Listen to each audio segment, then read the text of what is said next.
So tell me, when you kind of see a patient who's advanced or metastatic basal cell or squamous cell carcinoma, and I'll go with basal cell first, what are the treatment options for these patients with basal cell?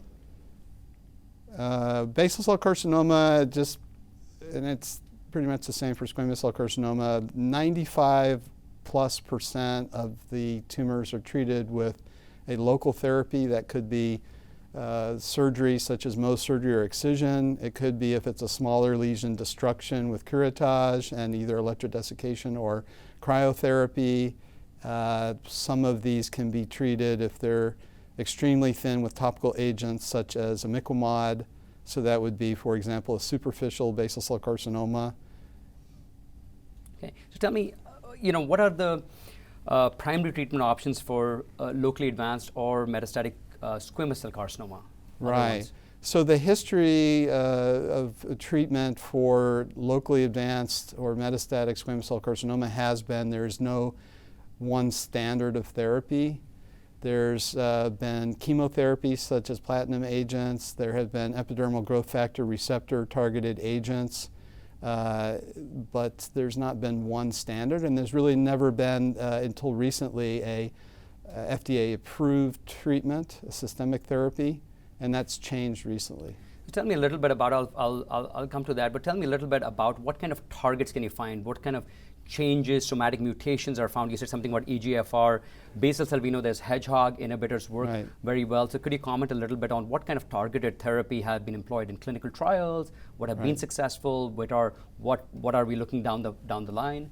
Right. As you said, for basal carcinoma, hedgehog inhibitors, which to date has been primarily focused on smoothing inhibitors. There are newer agents coming, and we could discuss that. For squamous cell carcinoma, the epidermal growth factor receptor inhibitors and there are multiple of them. And then one newer agent that is currently being investigated is a agent that's targeted to casein kinase 2. And casein kinase 2 targeted agents work in 3 different areas. They work to decrease phosphorylation of smoothin. They work to decrease stabilization of glia in the nucleus. And they also work on the non-canonical Wnt pathway, which is a pathway that often results in persistent tumor rather than typical resistance where the tumor is growing but the tumor can persist. So this CX-4945 agent, which is a CK2 inhibitor, works in all 3 areas, and that's kind of exciting because the typical hedgehog inhibitors work at smoothin, and there's a fair number of points that resistance can develop, both in the drug binding area, the common drug binding area of drug binding pockets for different agents, which can be a problem. So this works downstream from that, and the further downstream in the hedgehog pathway you work, the more likely that you can decrease resistance developing. That's amazing. So you're thinking about these agents would be as people who would be resistant to the hedgehog inhibitors, or do you think they could be combined with hedgehog inhibitors also later? Well, there's always a potential to combine with, and these hedgehog inhibitors, the released ones, the approved ones, are smoothin inhibitors. So there's always the possibility to have a combination. Currently, it's being studied in people that were either failing a hedgehog inhibitor or couldn't tolerate a hedgehog inhibitor, because hedgehog inhibitors have some adverse events that are difficult to tolerate. It's not that there's many life-threatening events. It's just that it's hard for the patient to stay on because of the bothersome nature of these month after month without drug holidays. There are some recent studies in the last year from Nature and from Cancer Cell talking about these non-canonical pathways.